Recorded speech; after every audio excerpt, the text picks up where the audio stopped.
Big boss season 7 promo ఇప్పుడే విడుదలైంది. ఆ ప్రోమో కానీ ఒకసారి చూసుకున్నట్లయితే బిగ్ బాస్ హౌస్లో సెకండ్ ఎవిక్షన్ పాస్ టాస్క్ అయితే జరుగుతుంది. అయితే ఎవిక్షన్ పాస్ వచ్చిన అర్జున్కి 1 నుంచి 5 నెంబర్స్లో ఉన్న ఒకరిని మళ్ళీ సెలెక్ట్ చేసుకున్న వాళ్ళతో నువ్వు గేమ్ పార్టిసిపేట్ చేయవలసి ఉంటుందని బిగ్ బాస్ చెప్పడం జరుగుతుంది. అయితే ఇక అర్జున్ తనతో పోటీ పడడానికి ఎవరినైతే ఎంచుకోవడం జరుగుతుంది. వీళ్ళిద్దరికి మరొక టాస్క్ అయితే ఇస్తారు బిగ్ బాస్.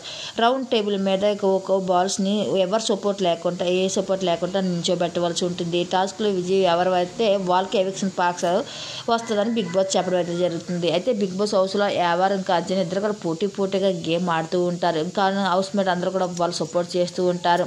అయితే గేమ్ ఇలా అయిపోయిన తర్వాత ఇక అమరు అలాగే రతిక అశ్విని అందరూ కూడా అర్జున్ సపోర్ట్ చేస్తూ నువ్వు గేమ్ బాగా ఆడావు, ఇలాగ ఆడావు అంటారు. ఏంటని వీళ్ళు మాట్లాడుకుంటూ ఉంటారు. ఇక ప్రిన్స్ పల్లవి ప్రశాంత్ శివన్న కూడా వేరే దగ్గర మాట్లాడుకుంటారు. వీళ్ళందరూ కూడా ఎప్పుడు కూడా గ్రూప్ గేమ్ అంటారు. ఏంటన్నా గ్రూప్ గేమ్ అంటూ వీళ్ళందరి గురించి మాట్లాడుకుంటూ ఉంటారు. అయితే బిగ్ బాస్ హౌస్లో ప్రోమో అయితే ఇలా ముగియంది.